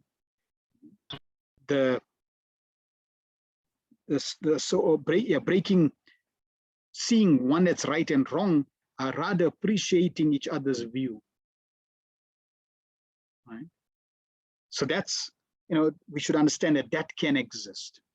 Now, generally, when there's a confrontation, when we have a confrontation, we should be very careful not just to act, but also understand the intention, as we are seeing here, Krishna's intention. So always have that in mind. We don't just want to be in a combat. We don't just want to be in a fight. And depending on the individuals, depending on one's nature, depending on what type of nature one has, one will react in a different situation, and one will have different needs that needs to be fulfilled in a situation of confrontation. It's also important to understand that you don't want to break the relationship, but try to mend and keep the relationship beyond the purview of what's right or wrong. We also want to understand that we don't want to make a mountain out of a molehill. Sometimes the situation may be very simple and we make it into a big mountain. And these situations, Bhagavatam is revealing this in this section of the verses. To resolve it, we have to understand our nature. We have to understand our needs. We have to understand the opposite party's nature. We also have to understand what their needs are. And then we have to be able to confront the situation to get each other to give the feedback so that we can have a win-win outcome in that both needs are fulfilled. And for that, one's ego needs to be put, at the back burner, and one also needs to be humble. Both are required for us to resolve that situation or understand the opposite perspective. And in this way, try to do, as Prabhupada said, the needful in a conflict or a situation. Naturally, conflict or confrontation management can be a cause on its own. But in essence, the Bhagavatam is revealing that it's not, every situation is not just right or wrong. There could be a conflict where both opinions are correct, both perspectives are correct. And then one needs to be more thoughtful in terms of how to address that situation. And that brings us to the end of this section of verses. Grantaraj Srimad Bhagavatam ki jai, Srila Prabhupada ki jai. Next week we will continue with 49 to 58 to the end of the chapter, and we're going to hear the outcome of this confrontation where there are devotees and the Lord. He's also got his view, and the Lord's instruction has to be fulfilled. The devotees' views are there, the rest of the Pandavas' view are there, and they're conflicting, yet they're pure devotees of the Lord. And let's see how Arjuna is going to resolve this confrontation. Very dutifully, very intelligently. Srila Prabhupada ki jai. Any questions or comments anyone has, you're most welcome to type or unmute. Thank you, Bafana Prabhu, for your comments. Let's go through them. Our social systems are crippled by unruly leadership. Very true. So much is not dealt with in its merit, honestly. Our system just may leave you powerless. Sometimes they are insults to intelligence. They breed carefreeness to citizens on the road, homeschool, social indecency, as for these days is so rife, and yet not just mere bylaws to apply control. Yes, perfectly agree with you. And that is why Srila Prabhupada's desire was that we spread Krishna consciousness, we spread the message of the Bhagavatam, so that one day, that time will come when the perfection of democracy will be revealed. And what is the perfection of democracy? Prabhupada says democracy is demon crazy. Those who are unintelligent, those who have no knowledge, appointing or selecting a rascal. And therefore, this is what we got. But the perfection of democracy is when they are educated in the wisdom of the Bhagavatam, and they will select a Mahabhagavad devotee to rule and to be president. And when that Mahabhagavad devotee, with his exalted qualities, knowledge, and prowess, when he goes up there, he'll be able to apply these proper Vedic rules and principles for the welfare and the protection of all the citizens. That time may never be within our time span. We may never be able to see it, but it is there. Then your next point, and what about the fact that Ashwatthama almost used a nuclear weapon until Arjuna was instructed to intervene and recall it? Yes. So Draupadi's reasons are unreasonable because already Ashwatthama's position is already established as Brahma Bandhu. And this is the interesting dilemma, that if you just see it from one end, you're correct. If you see it from another end, Draupadi is correct. And that is why it's not black and white. And we're going to see this next week, whether Draupadi is right or whether Krishna is right to kill. Right? Is he wrong? Must Ashwatthama be killed? Must Ashwatthama be spared? What is the right solution? We're going to hear that next week. And very often, sometimes when we also in, let's say, a conflicting situation, when we see a conflicting situation in the society with devotees, we may also take sides. And taking sides may also be incorrect, because both parties may be correct. Bafana Prabhu says, I'm so astonished by the art of subtle forms of material activities as opposed to ones utilizing gross forms. What astonishing is the whole issue of use of transcendental sound of Vedic hymns to release more of their power and energy. It's exciting how this ties so well with the Hare Krishna Mahamantra deliverance sound. Very encouraging indeed to chant with hope and sincere hope. Yes. And Prabhupada, generally Prabhupada would use these sciences in terms of the knowledge that yes, we can create weapons with transcendental sound or subtle sound. And we're not interested in creating weapons with subtle sound.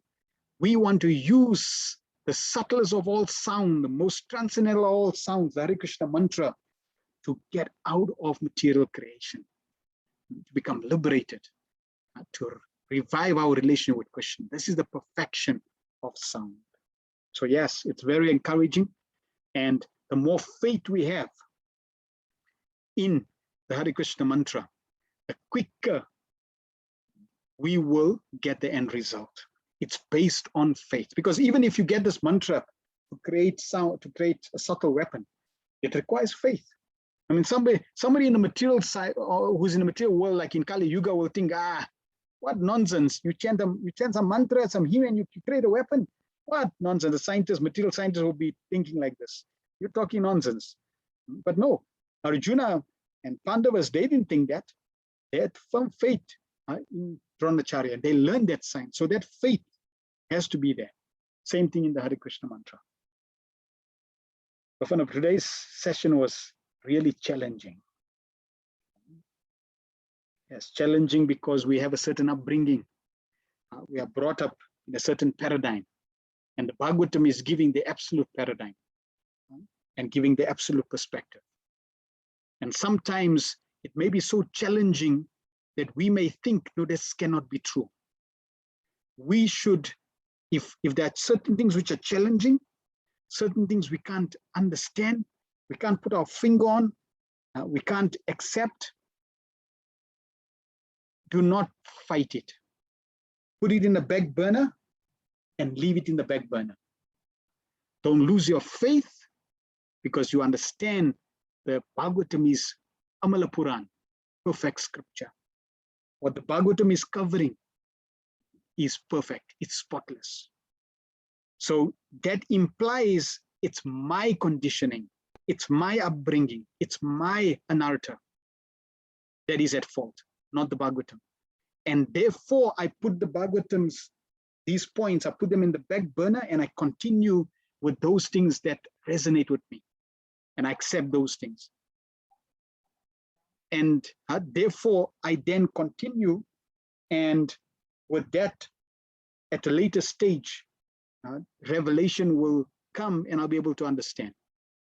So in relation to Ashvatama, we will see how that situation is concluded next week's session. Rasaraj Prabhu says, we can understand that Dronacharya was a rightful military teacher, a person of Dharma. What was his reaction to his son's killing? So Dronacharya, unfortunately, was killed on the battlefield. So therefore, he was not there to understand. I mean, he would have been upset, no doubt. He would have been upset. But Dronacharya actually was killed on the battlefield. So this happened after, at the end of the Mahabharata. Madhachana Siddhi says, Hare Krishna, Prabhu, amazing class. Thank you so much. Thank you, Madhachana Siddhi. Hemavati Radhika says, fantastic, Prabhu. Srimad Bhagavatam is so interesting. So much to learn and improve for us. We have a long, long, long way to go. Thanks for sharing the nectar. We're so grateful. Can't wait for next week. Yes. We are relishing the journey. The end goal is nectar and the journey is nectar. Therefore, it's nectar. Hare Krishna. Syamananda Prabhu says, Hare Krishna Prabhu. Thanks for the wonderful session. What about animal killing other animals? What is the reaction for them? No reaction. So no reaction for animals, killing animals. It is normal, natural instinct. It is Krishna's divine arrangement for them. You will see what's interesting in the Sri Upanishad. This is described. When a human being dies, all his activities go in reverse on the frame of the mind, like a film, and locks onto what he's most attached to. And he gets the reaction for all his actions. When an animal dies, the animal, his mind at the time of death is blank. He doesn't see his life go in reverse. His life is blank. And Krishna gives that animal the next position, next evolution in the cycle of conscious evolution of species. There's a range of evolution of species from aquatics right up to beasts, with insects, reptiles, birds, etc. in between. And there's also a gradation. So if we take aquatics, there's even aquatics gradation, 1, 2, 3, 4, 5, 6, 7, till 900,000, whatever the number is. And there's a gradation. So if you number 1 fish, when you die, you become number 2 fish. You die, you become number 3 fish. In this way, you keep evolving until you become a human being. So animals, they don't create karma. All animals are doing is they're burning off karma. They never create. Human beings, they burn and create. And therefore, it's described that human beings are the highest evolved species because they have the ability to act, to create, and to nullify all karma. We can, as devotees, create karma for animals by giving them prasadam, giving them Krishna consciousness. So when we give animals Krishna consciousness, in that they can burn off lifetimes of karma. So that's mercy.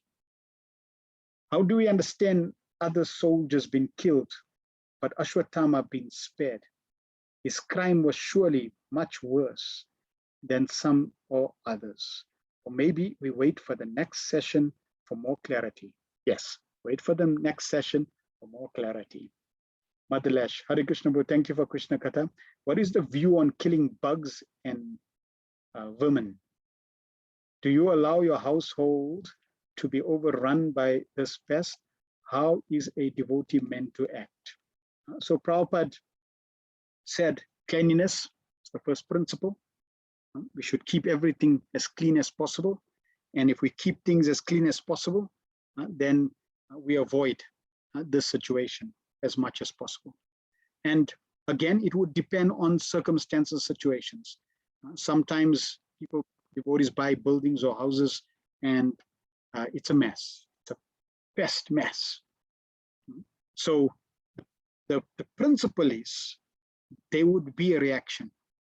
But let's say we buy a property and it's a beautiful property and it's infested. Naturally, the leader has to make a decision. And when the leader makes a decision, he's also taking ownership and responsibility for his decision. So he's thinking that, I need to keep this, this is Krishna's temple, I need to clean it up. And I'm happy to take the reaction. My Lord, for a higher purpose, for serving you, I'm going to do this. And unfortunately, if that's going to be the reaction, then he's happy to take that. But Prabhupada generally said that we should not kill. One time, one temple had rats, and the devotee said, "Bro, can we kill the rats?" Prabhupada said, "You should be." So there's the principle. The thing is, you cannot take life. So yes, I made the point in one lecture that, like the Jains, they have this philosophy of karma mimamsa, and their understanding is that there's no need for God, but every action, whatever you perform, you can get a reaction. So do good and you get good, do bad and you get bad. So we should try to avoid doing anything bad, even killing, insects, even to the extent of how we wash vegetables, right? And even when we breed, we're killing insects. So let's put a mask. They have a mask constantly. That philosophy is not practical. Why? Because even if you're walking, you're killing. You're driving, you're killing. You put your wipers on, you're killing. You're blinking, you're killing. You switch on the flames on your stove, you're killing. So you can't avoid killing in this world.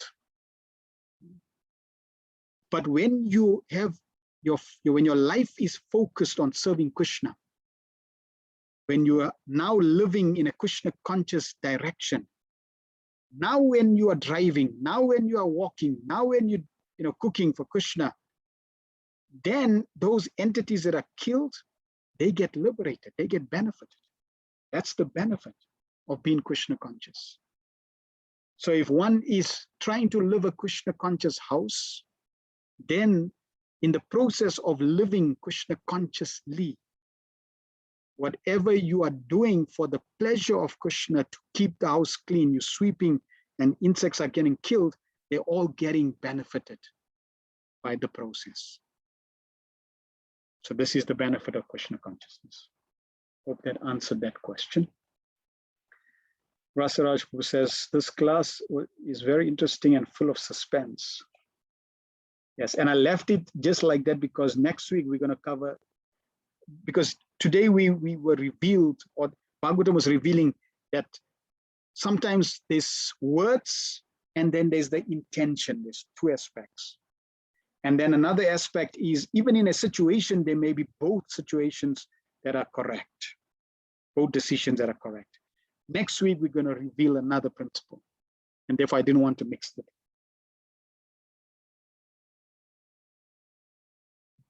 Galaxy J5 Prime. Hare Krishna Prabhu, thank you for today's most transcendent class. Wi-Fi is down due to storm. This Jagannath Priya Prabhu. Thank you.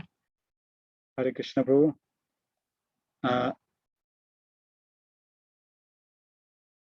From another devotee, Hare Krishna, thank you for wonderful class. It's so interesting how Bhagavatam shows us different classes of people. Also, but another Srimad Bhagavatam class in Canto 3, we're doing the levels of bhakti of certain devotees.